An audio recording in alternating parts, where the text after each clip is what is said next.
It's winning right there. So do you have a favorite grandkid? No, nobody would tell. Nobody would tell them. I do. Truly, the one that's with me in the moment is the one that they're all so different for me. Like they're each my favorite in their own way. I don't know. Usually it's the one that's asleep that I'm most partial to. For you, yeah.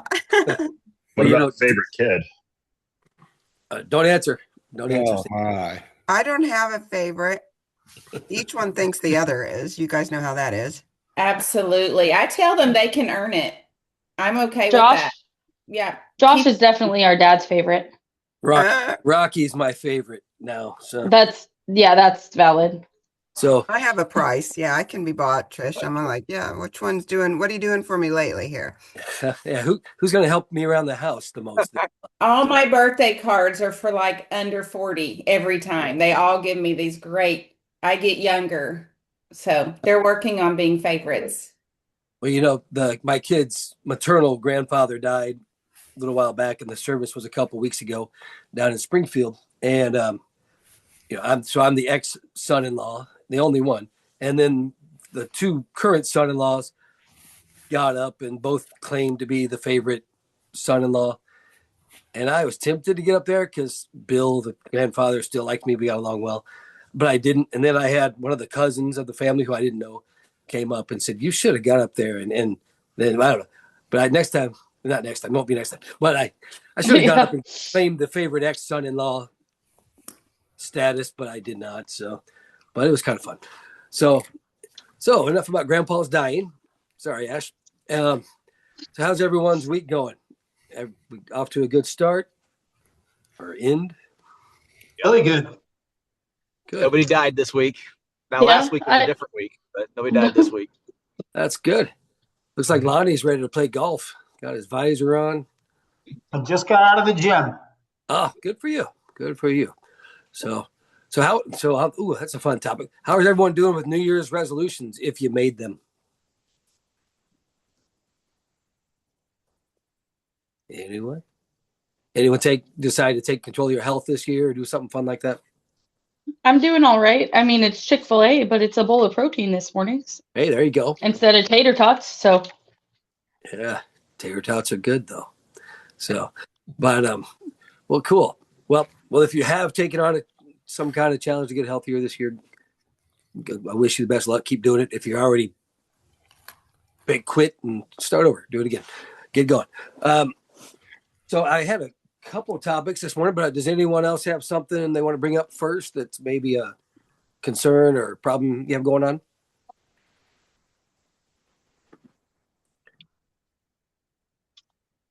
I have a question that maybe can get some guidance. We're working with buyers that are scheduled to close next week. And the listing agent, they agreed to everything we wanted done based from inspections, which was definitely a large honey-do list. We went over yesterday, and they're like, "Oh, everything inside the house is done. The one room still doesn't have electricity."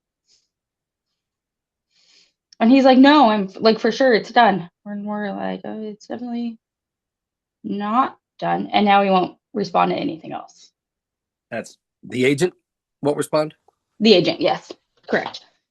Okay. Huh.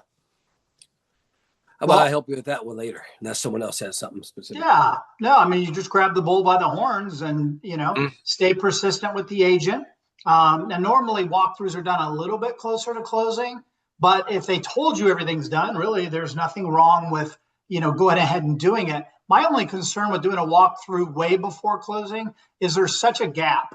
Like, let's assume you went over there and everything was good, okay? And closing's 5 days away. Right. There's 5 days that something could go wrong with that house.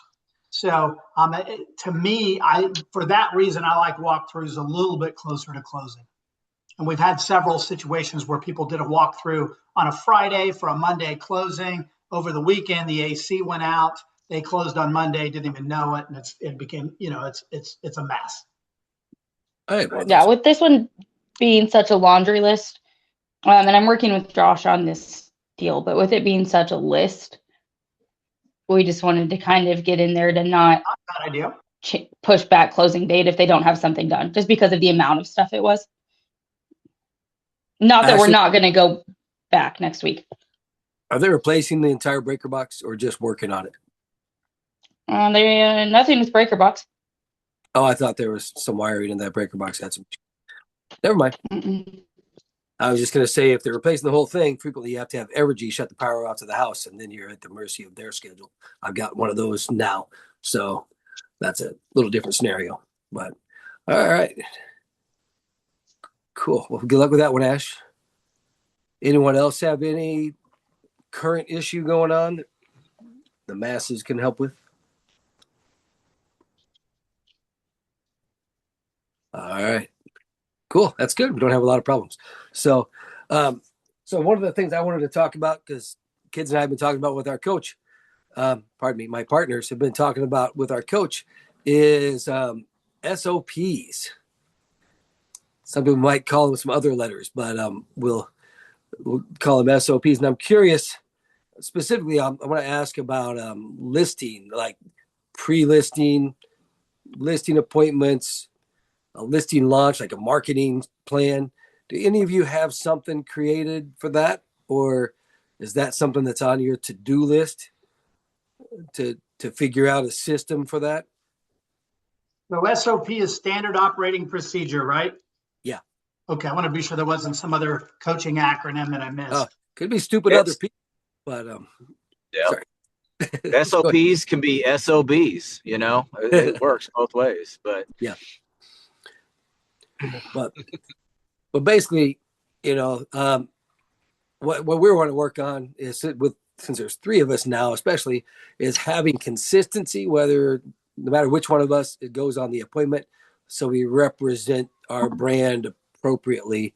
And that way, if we put out some kind of marketing piece saying this is what we do and we list your home, we got to make sure we're all three doing what we say we're going to do.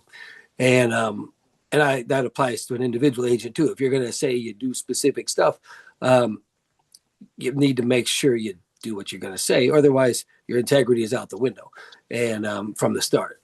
So that's kind of what I was wondering. Do any of you have any kind of specific marketing plan that you put in place? Kind of, you start as soon as you get a listing signed.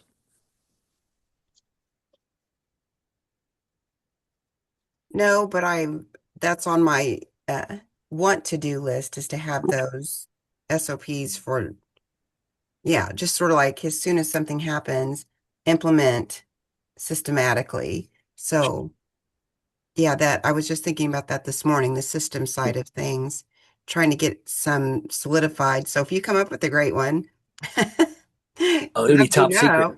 I have like listing presentations and buyer presentations, and I know in my mind, depending on, if they want open houses or whatever, but certainly nothing systematic and I feel like I definitely could benefit from that. Well, something that I want to really focus on with the Fife team is, when we go to a listing appointment, I want to be able to say, them to be able to say, we're going to put, videos here. We typically have Josh's more entertaining video, and then we get the professional video home tour. So we appeal to different audiences potentially. And then, what kind of, are we going to pay for any ads on Facebook? Are we going to do any other, where are we going to market that house? I mean, we all know we have the same automatic crap through IDX and all that stuff. It goes down 300 websites, whatever. It just does that magically. We don't have to. Everybody does that. So it's kind of like, that's not a bragging point in my head. So it's like, what else are you going to do above and beyond that the other agent's not going to do? And that's what we're kind of looking at now. And if you haven't figured that out, maybe you already do something and you just haven't got it written down as far as your strategy or your approach to marketing. And maybe that's as simple as thinking about what you're doing and writing it down, and then expanding it, and then trying to be consistent with it. I was expecting somebody to come on here and say, oh yeah, we have this system in place. But Lonnie, what do you guys do? Yeah, I mean, that's a great point. And it's an aha moment really, on how, we've been doing this a long time and we just kind of run the play. It's, I can't say I have a form that I share with the seller to say, here's all the things we're doing. It's just, a matter of what my team does behind the scenes. As much as I hate to admit it, those 300 websites and the MLS and all that, we all know that's still going to be the bigger rock. But I think if you're doing these other things, A, being able to convey that to the seller consistently on what those are, but be sure we're doing them. I think that's another thing. I'm going to do this, I'm going to do that. And then if we're being honest, a lot of times those things don't get done. But for us, it's going to obviously be all the social media stuff. At this point, we're not huge in video. Paul, I expect you to convert me before year end. So thank you. You've converted me on other things. I'm sure you'll get me there too. Appreciate it. I love to be pushed. But so I would, to be candid, I can't say we have anything formal, but I would highly recommend people having something more formal. I think that's going to serve them very, very well, almost like a little checklist. Well, Patrick talked about last week our unique value proposition, and we've heard that in bold and other things too. What's setting you apart? What are you doing? I mean, Josh's videos, nobody else in the office is really doing anything silly like that. When I can say, yeah, we've got this with our team, we'll do this for you, and not everybody likes them, but almost every listing appointment they're familiar with it. If they're local, they're familiar with his videos. It may take them a second to connect him with me, but they're like, oh yeah, he's that kid that's sitting on the toilets and making those stupid jokes. And they laugh and they know what we're talking about. We've had clients say, hey, is Josh going to shoot a video at my house? So, I mean, his videos are goofy and they take him some time to do, but it's just something that's not everyone else is doing around here, but you'll see a lot on Instagram and other markets and other YouTube, TikTok and whatever. But so I just wanted to challenge you, if you don't have a listing launch strategy, it gives you something to brag about or to talk about at that meeting, and something that if they're interviewing another agent, they may not talk about it. I mean, as we can see here, they may not talk about their plan, and but you got to have a plan. So, all right. So that's my thought on that. Paul, that tells me right there that, if you were interviewing against other people in our office, whether you win or lose, you're doing something other people aren't.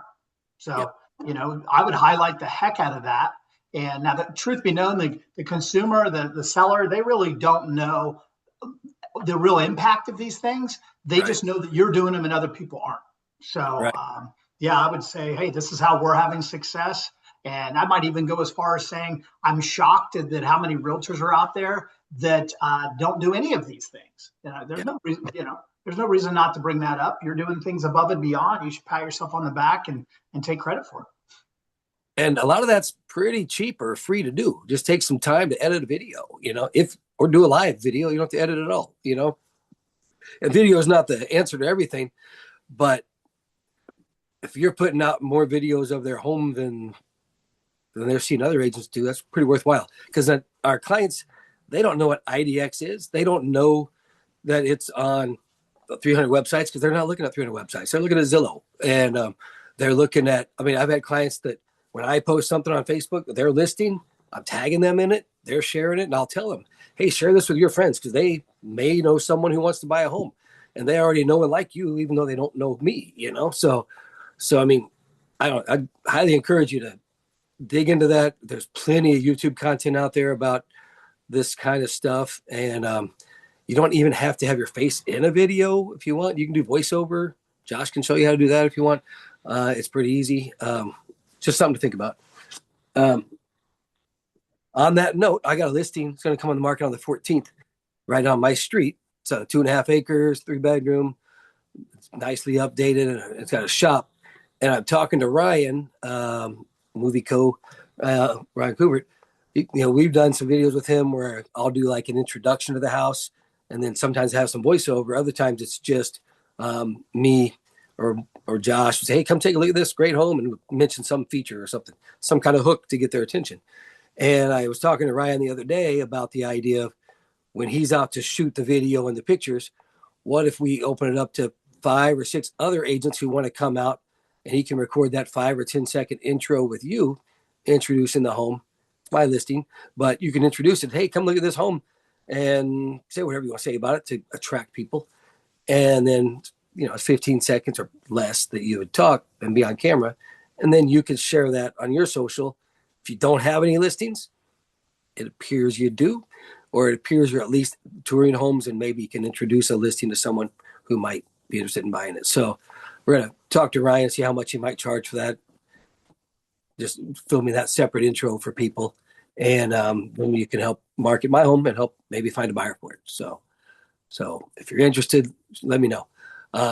Outside of this, because I won't remember who said something in here. The other thing I was going to mention,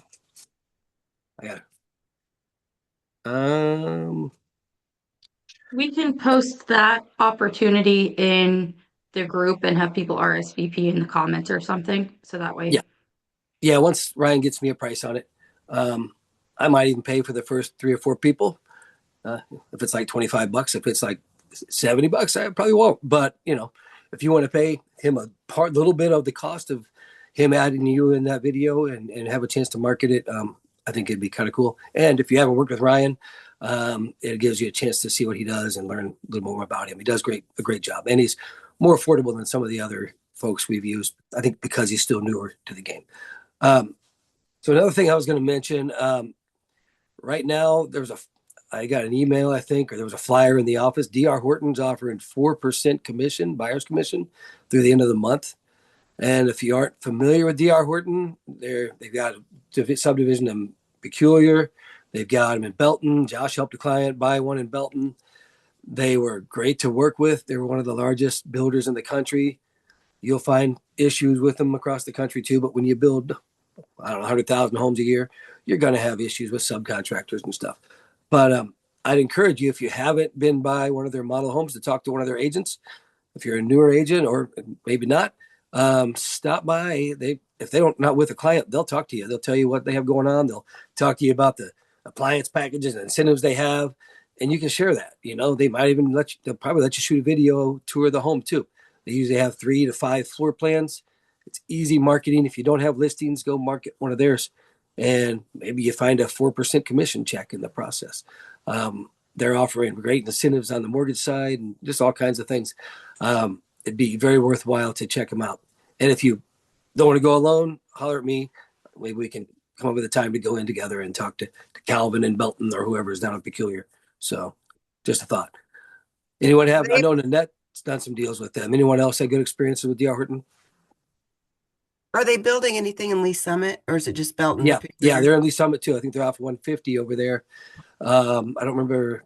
Somebody here probably knows where they are over there, but I think they're around 150 in Pryor or Ward or that general area. Oh, okay, yeah. No, we're talking about, yeah. Josh may know. Belton and Peculiar in our county is all I'm aware of in Cass. But I would be certain they're building in multiple areas in Kansas City outside of that. Yeah, they're on the Kansas side over in Olathe. They've got a lot of things going on. And, they're one of the builders that will actually work with you and let you come in and do some stuff. Summit, I think, is a little different on shooting videos, where might be a good opportunity to show off some homes if you don't have a listing of your own to show off. So Ash just shared the link in the comments. I do have something about that. So whenever you are looking with D.R. Horton, I just had a client that we were in Belton originally, and we had also looked in Peculiar, but we were working only with the Belton guy. Well, they changed everything in the Peculiar, like the plans, the incentives, all that. And the Belton guy, Calvin, didn't know. So make sure that if you're going to purchase in either community, that you're speaking with the open house folks there at that community. Because we ended up falling through the cracks where, like, we thought we were getting a finished basement, $7,500 in closing cost, and all of a sudden, and we were getting the a certain package where we had 9-foot ceilings and everything. And all of a sudden we get to the seat where we're making the offer and everything changed. No 9-foot ceilings, no crown molding, no this, no that, no finished basement. Oh, and by the way, they're not going to take a contingency. So in Peculiar, they won't take contingencies right now.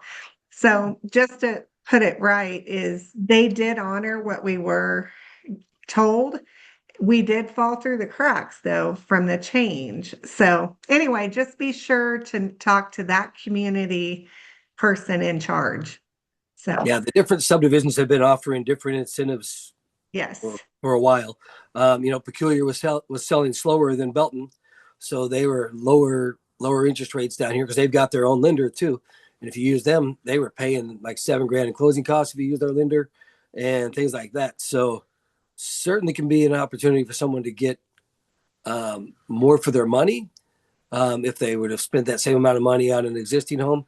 The difference is, of course, if you buy an existing home, you might already have a fence, you might have blinds, you might have things like that, and you might have more than white or gray colors. So there are some pros and cons to new construction, but there's certainly nice to go in and buy a home with all new appliances, new HVAC, new roof, new everything, and not have to worry about that stuff for a while. So check them out. They're all over around us, and I think at least go learn more about them. You might get a client asking you about them, so it'd be worthwhile to learn more about them. Yeah, that's a great share, Sandy. Just what you said is so true. Is that each of these little developments, it may be the same builder, but these national type builders, each one may have completely different rules.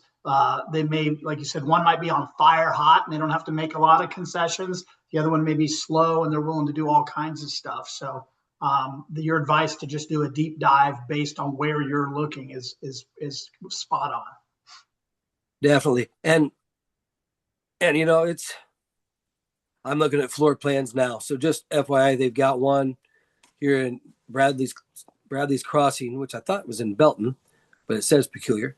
But Bradley's Crossing is $348 for a 3 to 4 bedroom, 2 to 2.5 bath. Must be a couple different floor plans, and for in 348 is what it says.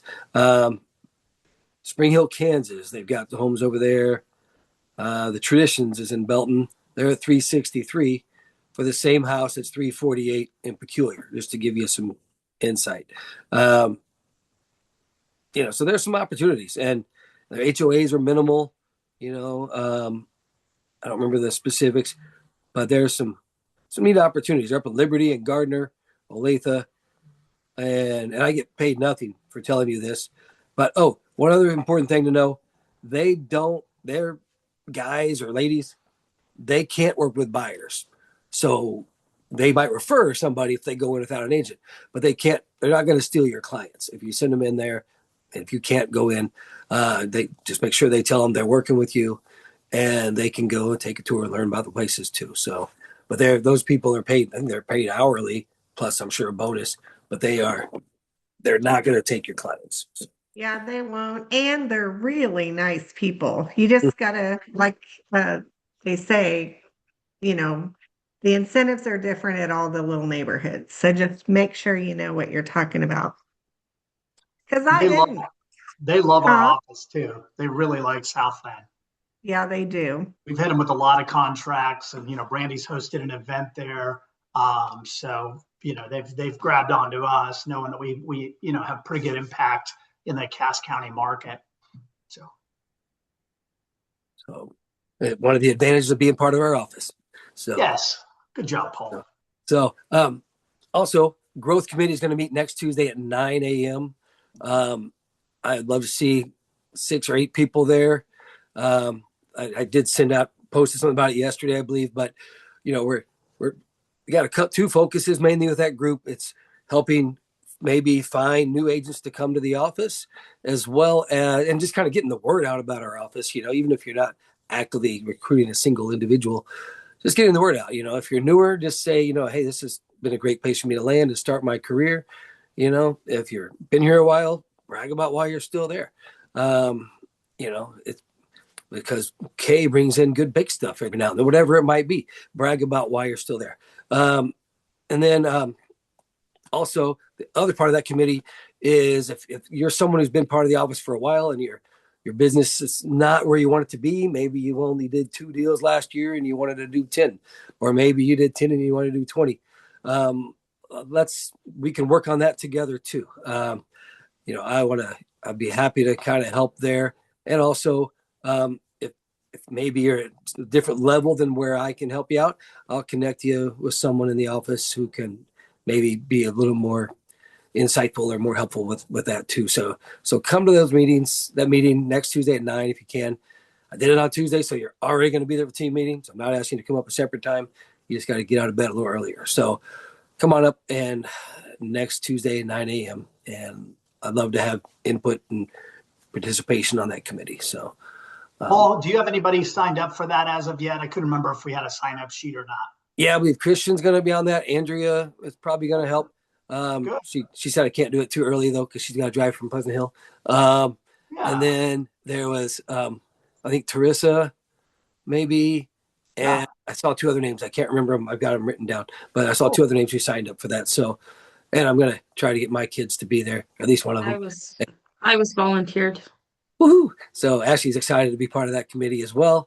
And, so yes, I got a few and would love to have 8 or 10 people there. That'd be great. So.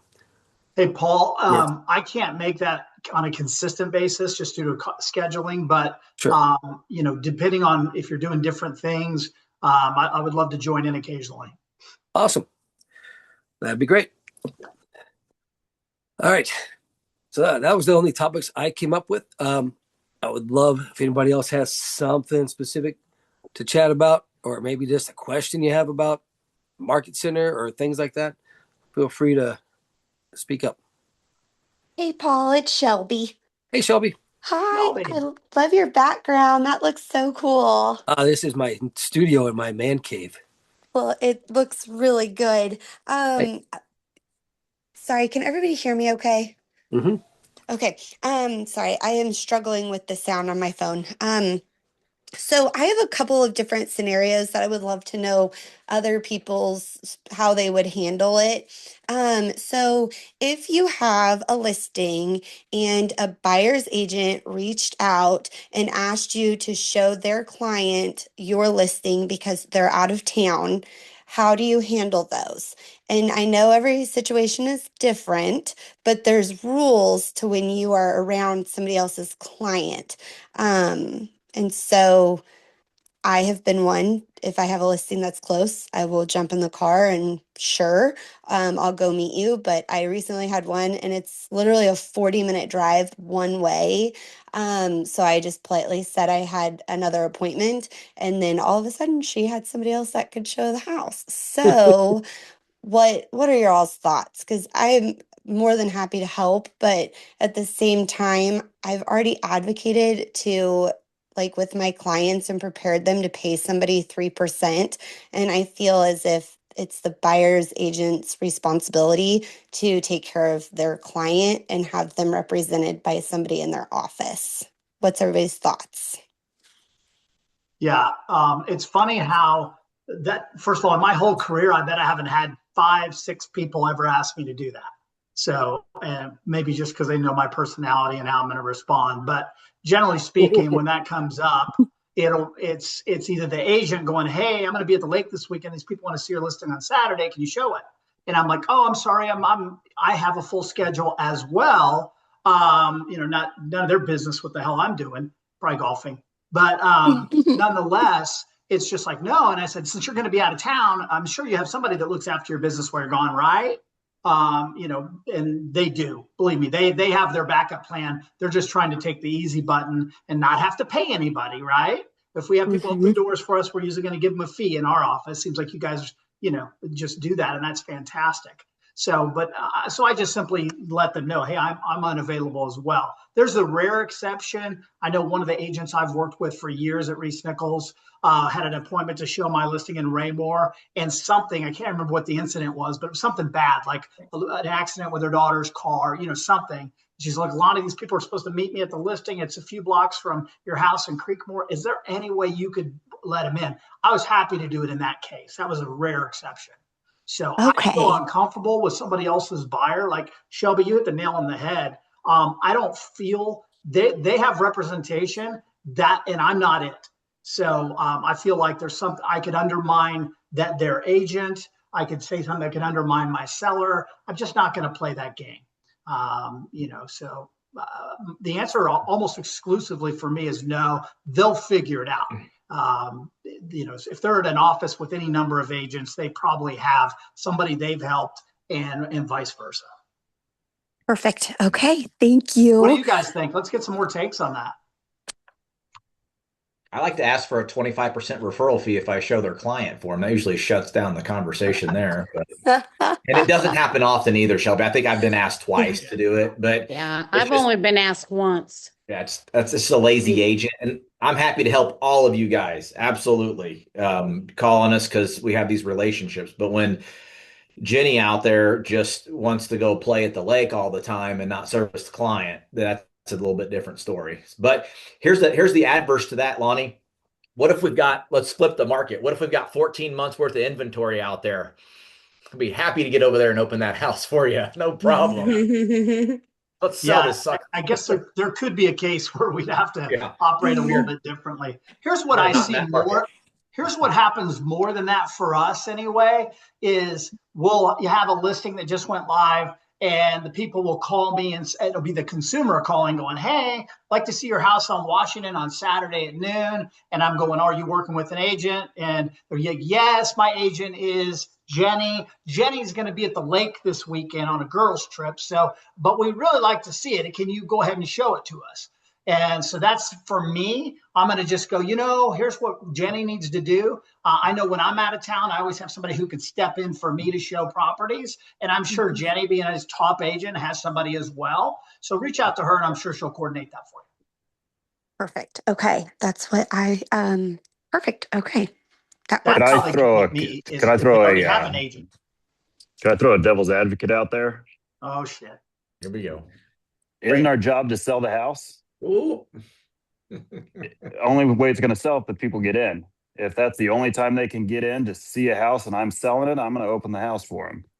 Okay. Like, I understand that that's the other person's job, but I feel like we do the other person's job half the time anyways. So sometimes I feel like I would show it better than the buyer's agent. So the tricky part is you got to be careful of your fiduciary responsibility to the seller. And right. I'm very quiet, which is rare that's what I was for gonna say. If you can't keep your mouth shut, you might want to, I'm not saying you, Jake, I mean, in general, if you can't, could be me. Can't make sure you're not saying, oh, the sellers, they're getting divorced and they hate each other and they're really desperate. You got to watch what you say. So that's because that's your first responsibility, is that fiduciary responsibility. Right. That's what gets you sued. Not showing someone else's client the house probably won't get you sued. Yeah, I feel like I tell them, hey, you got to ask Jenny on that. That's a question for Jenny. That's pretty much the whole. I'm like, I open the door for you to get you in. I don't know, but that's just my thought. Like, isn't our job to sell the house and get people in the house? Well, and then you get some of these big companies where they, the Main Street Renewals, where maybe they don't really have a local agent. It's just some guy somewhere in an office sending you an offer with 2024 contracts and trying to get you to do half of the job. So something to think about too. But there's no right answer on this topic. The cool thing about it is we run businesses and each person can operate their business the way they choose to. But I have found if I kind of put the stop out there, almost every single time, it's funny how that showing still occurs. It's crazy how that works. And very often when it's the consumer calling me and we just went live on a listing and, hey, my agent's out partying, can you show it to me? All that kind of stuff. Many times that's not, they have like a cursory interest anyway. So It's like, let me go block off an hour or two of my Saturday or Sunday for these people that aren't super interested. And a lot of times that's why they don't want to call their agent, is that maybe they've looked at a gazillion houses and they've wasted a lot of their own agent's time. But you guys set the rules for your businesses and operate the way, you can ebb and flow. I mean, there could be a situation where that makes sense. I mean, Jake just, he feels like it's his obligation to do that. There's nothing wrong with that. That's his business, his rules. And I definitely push back, but if there's no other options, I'm going to go open up the door for them. If these are interested people and I'm going to call the agent, talk to them before I go out and work with somebody else. But Yeah. or not work for somebody, but go open up the door. But I mean, if I've got $1 million listing sitting there, I'm gonna go open up the door. I think, I've had one where even the other agent called me and said, "Hey, I'm out of town, but I've got some people who are only in town for the weekend, and could you possibly let them in?" And it was a house I didn't live too far from, so I was able to do that. But if it was, if I was driving to Lewisburg or something, I might say, I don't think so. But also you might ask, have you sent your client the seller's disclosure? Have you sent them information about the house so they can maybe even rule it out without even looking at it? Especially if it's got foundation issues or crap like that maybe would rule it out for their client. So just a thought. Well, we get some of those occasionally where they'll call and they don't want to waste their agent's time. That line. But they're happy to waste hours. God bless their heart. Yeah. So did you get good answers there, Shelby? Yes, sir. Thank you. Awesome. Thank you, Don't call me guys. sir. I'm not as old as Lonnie. Don't call me sir. Oh, Stop it. Getting there. I got more gray hair than Lonnie. I guess I shouldn't talk. But so okay, one more question. Cool. Okay, so if your sellers are contingent on selling their home, do you have to tell the buyer's agents in the private remarks, or what do we have to do to disclose? Because a couple weeks ago, I showed one of Paul's listings, and he was like, "Sell the house for me, Shelb. They're contingent," and I was like, "Oh, I hope they want it." But I know, like, we're friends, so he told me they're contingent, but I wondered because my sellers that go live on Saturday in Archie, we're contingent upon buying another house in Adrian. So I didn't know if I should tell people they're contingent. I don't want somebody to think they can come in and lowball us because we are, we want to get the house under contract. So that's what I wondered what people do when you have that situation. Yeah, I wouldn't have told everybody they were contingent. I told you that, but yeah, I usually would keep that to myself because I don't want people to think we're desperate. Okay. Yeah, I don't can always say say no. business. Yeah. Yeah, if they are desperate, it's still not great information to share. But if it gets the offer produced, you still have the right to say no to whatever they offer you. You're still in control. As the seller, you're always in control up until the closing. So think about it in those terms. And if it helps produce an offer and you think that's the best move at the time because you've been on the market for 753 days, absolutely. Figure out what it takes to get it done without telling them everything about everything. Yeah, I mean, because there are times when you might say, "Yeah, our client's motivated, and here's why they want to move for their job," and that's saying they're motivated and willing. Is different than saying, "Give us a low ball because we're really excited to move." But okay, perfect. Because I was like, I think Paul just told me that because we're friends. I think sometimes that conversation, if it leads to an offer, they may come in low, but they may really love the property. So I shared with somebody once and I'm like, "Hey," because I knew we needed to get things going. It was contingent. They came in $55,000 lower than our offer. We countered back at our original offer and we closed at 5,000 less than our offer. So it got them in the game. It got them committed of going, "We do like this house." So once we got one offer in, they kind of got emotionally connected to it and they were willing to negotiate back and forth at that point. So if you think it's going to bring your clients an offer, I don't know. I'm like, let's just see if we can play ball. cool. Awesome. Thank you, guys. All right, so I'm going to ask who all shot a couple videos or more this week that you wouldn't maybe have previously. Raise your hand, Tori. So, Tori, tell us about your video experience here. I think I've looked at a couple of yours, and people were saying nice comments on there. Can you tell me about that or us about that? Yeah, so I've also been paying attention to the analytics as well. And I've noticed a lot more views coming in on my videos the more that I'm posting consistently, which is cool. Getting started was a little bit of a tedious thing because I probably recorded my first video 70 times before I got it. Um, but now it's starting to become a little bit more natural. I am using ChatGPT to help me with video scripts, I will admit, but I'm enjoying it. Awesome. Well, thanks for participating. And anyone else? Trying to think. I don't have my glasses on, so I can't see everybody.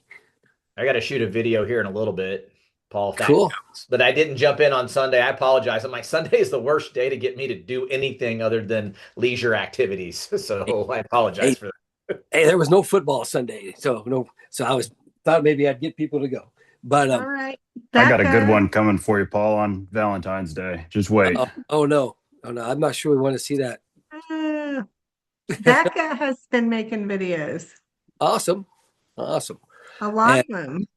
so remember, the whole purpose of the video isn't that it's going to get you a buyer tomorrow, and with post in general, it's that we're out there constantly, because only 2 or 3% of the people in your circle, maybe a little more, are going to do a transaction sometime this year. So if you are constantly in their presence, in their face, social, wherever it is, ideally when that time comes, they remember, oh yeah, that's my guy or my gal for real estate. And but if you post once a month, a couple of times a month, and it's about your dog because he's a big goofy dog or something, they may not remember you're the real estate person they want to hire. So it's really about being out there, being on their mind, whether they like it or not, because you keep showing up, and then you'll hopefully be the one they call, or they'll call somebody else who's putting out videos daily and other content. So that's kind of how it works. Whoever they see last frequently is the one they're going to call. So, Well, I would go as far as saying, obviously I've been doing this a long time and have a huge database. But if I were, early in my career, I'm not sure I wouldn't make video the priority. That's how important I think it'll be going forward for people. I think it has the ability to move the needle faster than just about anything. That being said, video is amazing, but I also would add to that, what Brandy's doing, kind of having people starting to focus on intentional lead generation, which you guys run for the hills every time we try to do these things. It's bizarre to me. But this 30-point system is so freaking basic and so stupid that it's brilliant. It's just like no one can not sit down for an hour with that sheet in front of them and almost just start going to work and get to 30 points. And I don't care if you have to write, Chris Bradley, where is she? I don't care if you have to write 30 handwritten cards to your database. You'll get your 30 points. You just made massive inroads into your business. And I think it's just, it's systematic. And if you're done in 30 minutes, great. If it takes you 3 hours, some days it might, depending on what kind of blend you're doing. But what a brilliant idea, and so stinking simple. I think, I mentioned this in team meeting. I think we're starting to run out of excuses on, not lead generating. I think we're running out of excuses. An easy thing to think about there, especially newer folks. If you don't have a database yet, which you got to start somewhere, look through your phone. How many people do you know if they own or rent? If you don't know, how could you figure that out?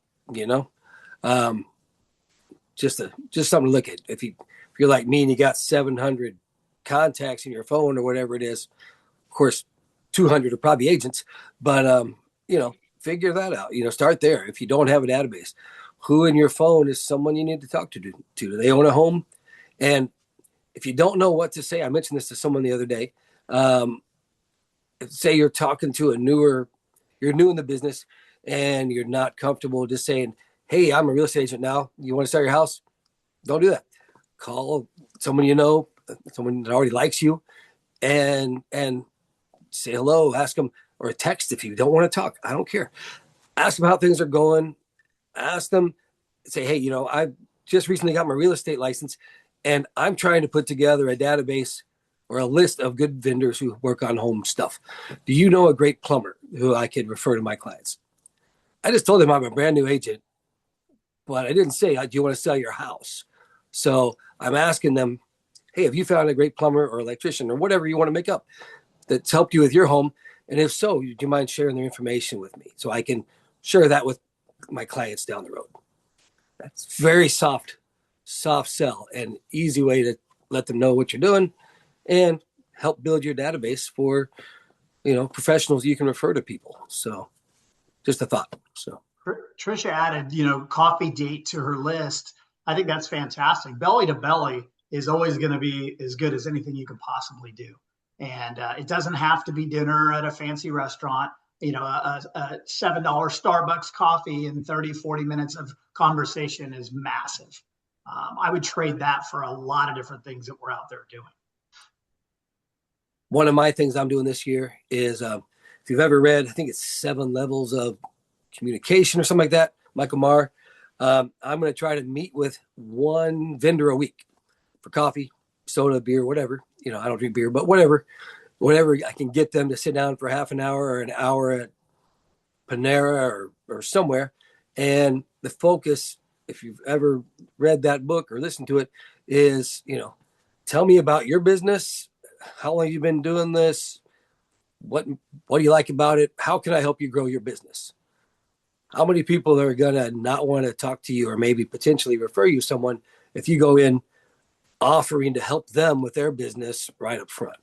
And then they might know someone you need to help your business, like a bookkeeper or something. So, or another tradesman or something, or a woman. So, think about that. How, if you don't have that database of professionals, maybe those are easier conversations to have than do you want to sell your house? Just have conversations and build that vendor list for yourself is an easy way to kind of get into the habit of sitting down with people and talking to them.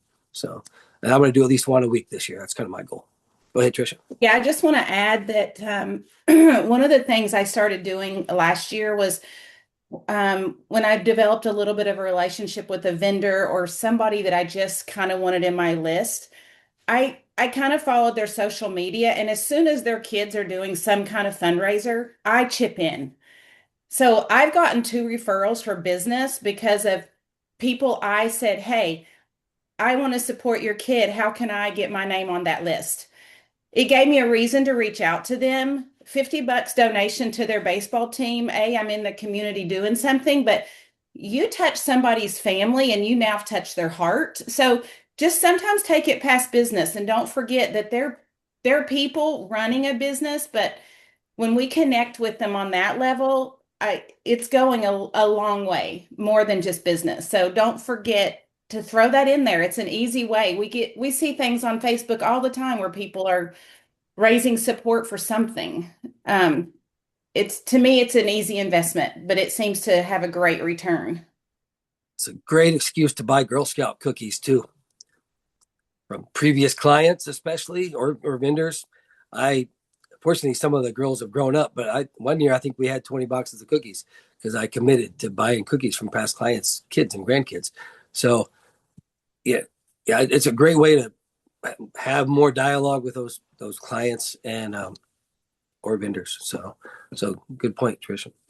Hey, Paul, I love that Yep. idea, buying like a bunch of cookies and then do pop buys with those cookies and get them the hell away from you so you got to eat them all because Exactly. too expensive calorie wise. Yeah, So when you're paying $6, yeah, paying $6 for 20 cookies, you got to share the wealth. But yeah, I have some great bottles of sunblock if anybody needs some. Trash bags. I got trash bags coming out my ears. Hey, our Lions Club sells those if you need some more. So, but hey, if you want to get your name out, there's a chili cook-off coming up at the end of the month that helps the educational foundations. You could come up there and make some chili, have your business card sitting there, brag about what you do, and it's all for the children. So, if you want more information, let me know. But had to throw that in. Yeah. Hey, on your topic, with you being in charge of growth, Paul, which I appreciate you doing. Nobody's trying to grow more than you, and it's showing up in your business, which is really cool. There was a list that came out in the magazine just recently. It was Kansas City's top 200 real estate agents and teams. And just to make it, we're excited because in Cass County, our office, of the offices that have chosen to invest in our county, obviously we're much larger. We've just dominated that market. Yippee, right? That's fantastic. But make no bones about it. Keller Williams in Kansas City still has the most top agents. So I'll have a formal number to put out to everybody, but it was something like 32 of the 200 were KW agents throughout Kansas City, and second was Reese Nichols with like 26 or 28, and then it dropped all the way down to like 13. So and then it was spread out about a million people. But some of the companies that that people think have made inroads in Kansas City, and anything that's new and fresh and all that, that's fantastic. There's always a new thing coming. And then there are pitches. Yeah, we've got a bunch of KW and Reese Nichols agents. Guess what? We're the largest companies. Where do you think you're going to get them? But nonetheless, the flavor of the month type deals. But for whatever reason, they're not attracting the top agents. So the discounters, just to know, so you know how they did really well, the flat fee guys, so the cheap places to work that are by far the most expensive if you understand how businesses are run. The reality is of the 200, I think, again, we had 30 or 32, Reese Nichols had 28. Platinum has the most agents in Kansas City. They had 2. Okay. So that tells me that top people are avoiding that model and that type of business. Plain and simple, no easy way to say it. So, some things to think about when you look at those is, yes, it's more competitive than it's ever been, but in Kansas City, we are still carrying the flag. So we're still the largest brand in the world, single standalone brand, Keller Williams. That hasn't changed. So, be proud of what you're doing, not only locally. I like our local, and that's most important to me, to be honest with you. I care about what's happening in our market for our people. But it's time for us to stick our chest out a little bit and be proud of what we're doing as a brand. And our culture is different than these other companies. Not that they're bad and good. I have friends at all the brands. We have great times together. But at the end of the day, I like what we're doing. And more importantly, I like the way we go about it. You reminded me, with the video talk, one of the top teams is Ask Kathy, who's with KW. Yeah. And her Facebook video ads have been driving me nuts for about a month. So she's number one, probably some tie in there. Just a thought. So, yeah. So I'm curious. One thing Patrick mentioned, Patrick Ferry on the call last week, he talked about identifying your unique value proposition. I think he even gave us a prompt for that. I'm curious if anyone took time to figure out, or maybe you already know, what's special about your business, and have you figured that out? And if not, maybe it's time to do so. Anybody? I didn't do it yet, but it's been spinning in my mind, and I have it here because it resonated with me as a new agent. You kind of feel your way around. And I've had so far the spectrum of people, and Sure. Equally bad at all of it, but I'm learning. That's cool. But I'm intrigued because I think I know what I kind of, with my background as an educator, I kind of like that concept. My sphere are people my age who have pretty big budgets and downsizing and all that. And so I don't want to not do that. But I think I just really enjoy the first time buyers because that's just kind of my need to educate is sort of a thing in me. And so I think I might lean into that a little more than I thought I would, which is probably why I do okay in open houses, because a lot of those are first time buyers, the levels that I'm picking anyway, to do. But I thought it was I was intrigued by that, like defining what you do and then, kind of figuring that out. So I just wanted to say I appreciated you coordinating that because I found it very useful. Well, being an educator and being Jake's mom, you probably have a lot of patience. Amen. You bet. Yeah. So I could see where that'd be beneficial working with younger buyers. Yeah. And it's what you like to do. Like that's just kind of what people know me kind of for, not necessarily. I mean, I haven't been a teacher in 25 years, but I've been in that field. Sure. And so people just kind of associate that with my style, I think. So I really appreciated that. Cool. Then tied in with that is, what exactly is your avatar client? What if you could choose your next 20 clients, what characteristics would they have in common? Would they be stubborn 60-year-old guys who think they know everything? Probably not. What would they be like? And then how would you market to them? And if you don't know, talk to AI. Figure out, the language that a 25-year-old first-time buyers going to use, and how do you reach them? Same with someone like myself, and we got elderly parents, maybe sometimes unhealthy parents who need to downsize or whatever. How are you going to reach out to those people? Just figure out who your people are. And if you were to find 20 or 30 of that type of person in the next year, would that be enough business for you? You don't have to reach 110,000 people who live in Cass County. Can you find 25? And if you could pick and choose the people you work with, that makes your job much easier. So just a thought, when it comes to actually defining who you're looking for and then marketing directly towards them, I think it can be huge. Yeah, I think, and again, thank you, Paul, for setting that up. That guy's amazing, by the way, your former coach. I really like him.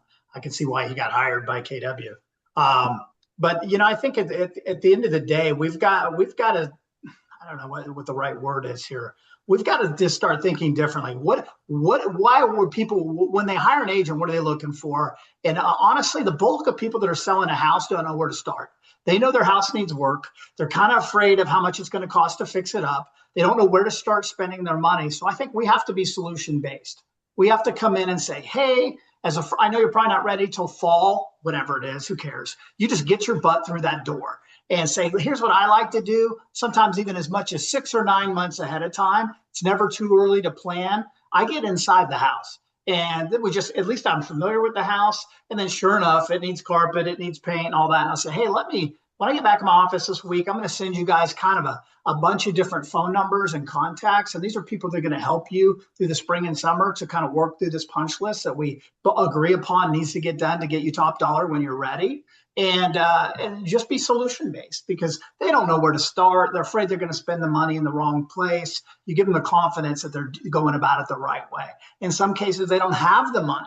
So then is there a way to find them the money? Maybe we have to find them a HELOC so they can pull all of that equity to make the house look sharp. So all kinds of, just be solution based for the things that they worry about.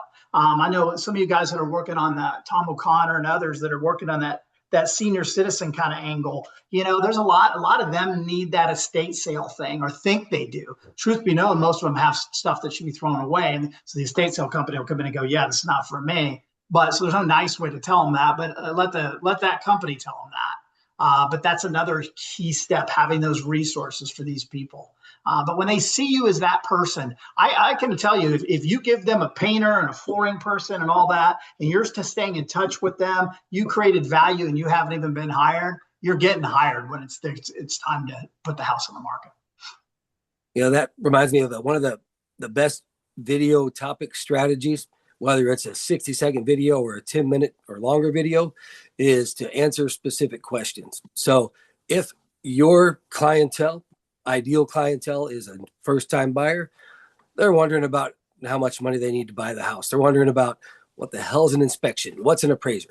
They're asking about that. So don't make it a boring, an appraiser does this, but you think of the questions they might have and answer those questions. Seniors, they want to downsize. Do they have to fix everything?